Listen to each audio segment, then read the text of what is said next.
Hi friends, welcome back to Anu story world. ఇవాళ నేను చెప్పబోతున్న కథ వసుంధర గారు రాసిన అతివాగుడు అనే కథ. అనగా అనగా ఒక ఊళ్ళో ఒక ధనికుడికి గౌరీ అనే ఒక కూతురు ఉండేది. ఆమె చాలా అందమైనది, చురుకైనది కూడా. ఆమెలో ఉన్న దుర్గుణం ఏమిటంటే మాట్లాడకుండా ఒక క్షణమైనా ఉండలేదు. అతివాగుడు అనర్థదాయకమని తల్లి ఎంత చెప్పినా గౌరి తలకెక్కలేదు. ఆమె ఉద్దేశంలో ఎక్కువగా మాట్లాడటం అనేది ఒక గొప్ప కళ, చెడ్డలవాటు కానే కాదు అని. పెళ్లి చేసుకుని భర్త వెంట వెళ్లిపోయిన తర్వాత కూడా ఆమె తన అలవాటు మానుకునే అవసరం కలగలేదు. ఎందుకంటే ఆమె పొరుగున ఆమె వంటి వారే మరి నలుగురున్నారు. గౌరి భర్తలాగే వారి భర్తలు కూడా రాజుగారి కొలువులో ఉద్యోగాలు చేస్తున్నారు. వాళ్లు వెళ్ళగానే ఆడవాళ్లందరూ చేరి కబుర్లు మొదలుపెట్టేవారు. గౌరికి పొరుగునే శారద అనే ఆమె ఉండేది. ఆమె ఈ జట్టులో కలిసేది కాదు.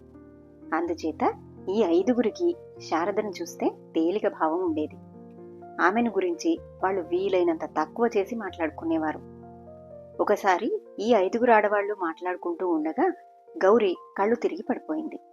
మిగిలిన నలుగురు కంగారు పడిపోయి ఏం చేయాలో తెలియక వీధిలోకి వచ్చారు. ఆ సమయంలో అడ్డుగా వెళుతున్న శారద వాళ్ల ముఖాలను బట్టి ఏదో జరిగిందని గ్రహించి ఏం జరిగిందని అడిగింది. ఆమె అడిగిన మీదట వాళ్ళు గౌరి సంగతి చెప్పారు.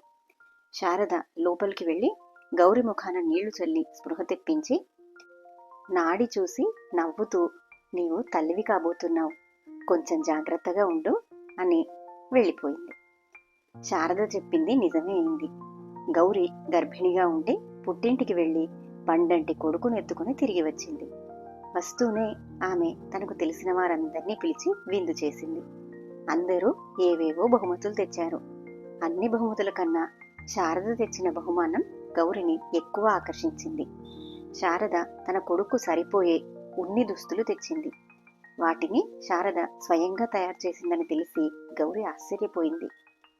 మర్నాడు గౌరి మిగిలిన ఆడవాళ్లతో ఈ మాట చెప్పినప్పుడు వాళ్ళు, ఉన్ని దుస్తులు అల్లడం బ్రహ్మ విద్య ఏమీ కాదు, మనం అల్లినవి కొన్న వాటంత అందంగానూ ఉండవు, డబ్బు కక్కుర్తి కొద్దీ ఆ శారద చాలా పనులు తానే చేసుకుంటూ ఉంటుంది, ఏం చేస్తుంది పాపం, మనలా డబ్బున్నది కాదు కదా అని తేల్చారు. శారద పొదుపరి అన్న సంగతి గౌరి గుర్తించింది. ఆమె పాడి చేస్తుంది, పిడకలు తయారు చేస్తుంది, దొడ్లో కూరలు పండించి ఎక్కువగా ఉన్నప్పుడు గౌరి లాంటి ఇరుగు పొరుగు వాళ్లకు ఇస్తుంది. తన భర్తకు అంగీలు, తనకు రవికలు కుట్టుకుంటుంది. చిన్న చిన్న రోగాలకు స్వయంగా వైద్యం చేసుకుంటుంది. ఇది ఇలా ఉండగా గౌరికి ఆమె భర్త ఒక రహస్యం చెప్పాడు. రాజుగారి పైన హత్యా ప్రయత్నం జరిగింది. ఈ పరమ రహస్యం తనకు తెలిసినందుకు గర్వపడుతూ గౌరి భర్త దాన్ని ఎవరికీ చెప్పవద్దని భార్యను హెచ్చరించాడు.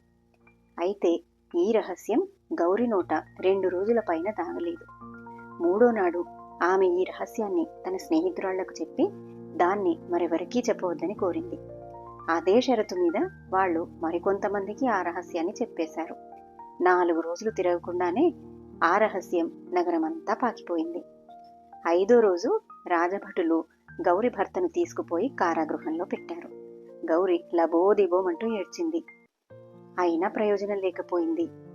ఆమె భర్త రాజుగారి ఆగ్రహానికి గురి కావడంతో అందరూ ఆమెను చూడరావటానికి భయపడ్డారు.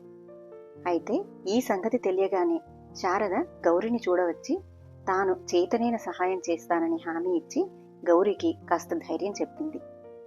ఆమె తన ఇంటికి వెళ్లి తన భర్తతో జరిగిందంతా చెప్పి గౌరి భర్తను కాపాడేందుకు ఒక మార్గం కూడా సూచించింది. శారద భర్త రాజును చూడబోయాడు. రాజు తన రహస్యం బయటపడినందుకు చాలా కోపంగా ఉన్నాడు. అందుచేత ఆయన గౌరి భర్తను రాజద్రోహిగా పరిగణించి అతనికి మరణశిక్ష గాని దేశ బహిష్కరణ గాని విధించే ఉద్దేశంతో ఉన్నాడు. శారద భర్తను చూడగానే రాజు ఏమిటి పని అని చిరాకుగా అడిగాడు. మహారాజా, ఒక దొంగ కేవలం డబ్బు కోసమే ఒక ఇంట దొంగతనం చేశాడనుకోండి, వాడు దొంగిలించిన సంచిలో డబ్బు మాత్రమే ఉంటే వాడు మామూలు దొంగ అవుతాడు. అందులో రహస్య రాజకీయ పత్రాలు కూడా ఉంటే రాజద్రోహి అవుతాడు. నిజం ఎలా తెలుసుకోవడం అని శారద భర్త అడిగాడు. ఈ మాట ఎందుకు చెప్తున్నావు అని రాజు అడిగాడు. మీరు రాజద్రోహి అనుకునే వ్యక్తి నిజంగా రాజద్రోహి కాదు. అతడు తన భార్యను నమ్మి రహస్యం చెప్పాడు. ఆమెకు అతిగా మాట్లాడే అలవాటు ఉండడం వల్ల ఆ రహస్యాన్ని దాచలేకపోయింది అన్నాడు శారద భర్త. నేను నమ్మను. ఎంత అతిగా మాట్లాడేవారైనా రహస్యాన్ని దాచలేకపోరు అన్నాడు రాజు. తమరు మన్నించేటట్టుంటే సాహసించి ఒక సూచన చేస్తాను. మహారాణి గారికి ఏదైనా రహస్యం చెప్పి చూడండి. మీరు పరీక్ష చేస్తున్నట్టు ఎవరికీ తెలియనివ్వక 4 రోజులు వేచి చూడండి అన్నాడు శారద భర్త. అతని మాటల్లో కొంత సబబు ఉన్నట్టుగా తోచి రాజు అతను చెప్పినట్టే చేశాడు. మహారాణికి కూడా అతిగా వాగే దురలవాటు ఉందన్న సంగతి అందరికీ తెలుసు. రాజు ఆమెకు చెప్పిన రహస్యం దాగలేదు. రాజు తన తప్పు గుర్తించి గౌరి భర్తను చెరవిడిపిస్తూ భార్య విషయంలో జాగ్రత్తగా ఉండమని హెచ్చరించాడు. అంతేగాక అతివాగుడు వల్ల కలిగే అనర్థాలను గురించి శిలాశాసనాలు దేశమంతటా వేయించాడు. తన భర్తకు విముక్తి కలిగాక గౌరి శారదకు ఎన్నో విధాలుగా కృతజ్ఞత చెప్పుకుని, నువ్వు నాకు ఎన్నో ఉపకారాలు చేసినా కూడా మేం నిన్ను గురించి నిందాపూర్వకంగా మాట్లాడుకోవడం మానలేదు, ఎందువల్లనంటావు అని అడిగింది. అతిగా మాట్లాడటమే అందుకు కారణం. మాట్లాడటానికి ఏదో విషయం కావాలి కదా. ఏదీ దొరక్కపోతే తెలిసిన వాళ్ళని గురించి చెడ్డగా మాట్లాడుకోవడం మొదలు పెడతారు. అందువల్ల అకారణంగా ద్వేషాలు పెరుగుతాయి అంది శారద. గౌరికి జ్ఞానోదయమైంది. ఎక్కువగా మాట్లాడకపోవడం వల్లనే శారద ఎన్నో విద్యల్లో ఆరితేరిందని గ్రహించి ఆమె తన అతివాకుడు కట్టిపెట్టి శారద దగ్గర ఎన్నో విద్యలు నేర్చుకుంది. అదే కథ. కథ కంచికి మనం ఇంటికి. మరిన్ని మంచి కథల కోసం నా ఛానల్ని సబ్స్క్రైబ్ చేసుకోండి. Thank you.